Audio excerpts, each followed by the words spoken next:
Jérémie, chapitre 15. L'Éternel me dit, quand Moïse et Samuel se présenteraient devant moi, je ne serai pas favorable à ce peuple. Chasse-le loin de ma face, qu'il s'en aille. Et s'ils te disent, où irons-nous?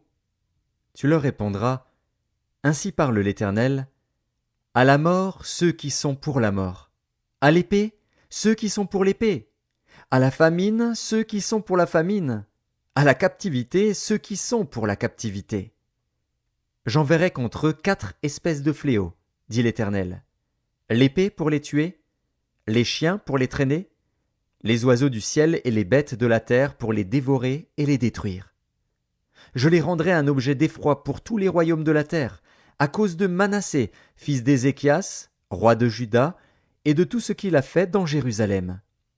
Qui aura pitié de toi, Jérusalem? Qui te plaindra? Qui ira s'informer de ton état? Tu m'as abandonné, dit l'Éternel, tu es allé en arrière. Mais j'étends ma main sur toi, et je te détruis, je suis las d'avoir compassion. Je les vanne avec le vent aux portes du pays.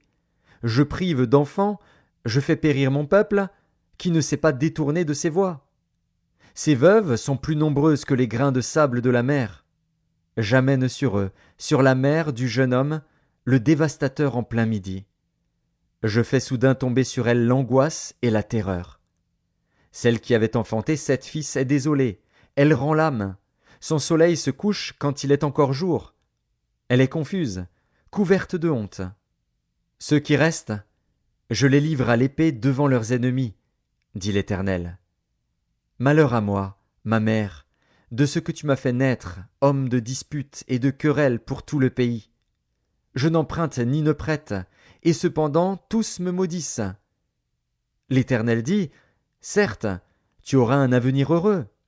Certes, je forcerai l'ennemi à t'adresser ses supplications, au temps du malheur et au temps de la détresse. Le fer brisera-t-il le fer du septentrion et l'airain? Je livre gratuitement au pillage tes biens et tes trésors, à cause de tous tes péchés, sur tout ton territoire. Je te fais passer avec ton ennemi dans un pays que tu ne connais pas, car le feu de ma colère s'est allumé, il brûle sur vous. Tu sais tout, ô Éternel. Souviens-toi de moi, ne m'oublie pas, venge-moi de mes persécuteurs. Ne m'enlève pas, tandis que tu te montres lent à la colère. Sache que je supporte l'opprobre à cause de toi. J'ai recueilli tes paroles, et je les ai dévorées. Tes paroles ont fait la joie et l'allégresse de mon cœur. Car ton nom est invoqué sur moi, Éternel, Dieu des armées. Je ne me suis point assis dans l'assemblée des moqueurs, afin de m'y réjouir. Mais à cause de ta puissance, je me suis assis solitaire, car tu me remplissais de fureur. Pourquoi ma souffrance est-elle continuelle? Pourquoi ma plaie est-elle douloureuse, et ne veut-elle pas se guérir? Serais-tu pour moi comme une source trompeuse, comme une eau dont on n'est pas sûr? C'est pourquoi ainsi parle l'Éternel. Si tu te rattaches à moi, je te répondrai, et tu te tiendras devant moi. Si tu sépares ce qui est précieux de ce qui est vil, tu seras comme ma bouche.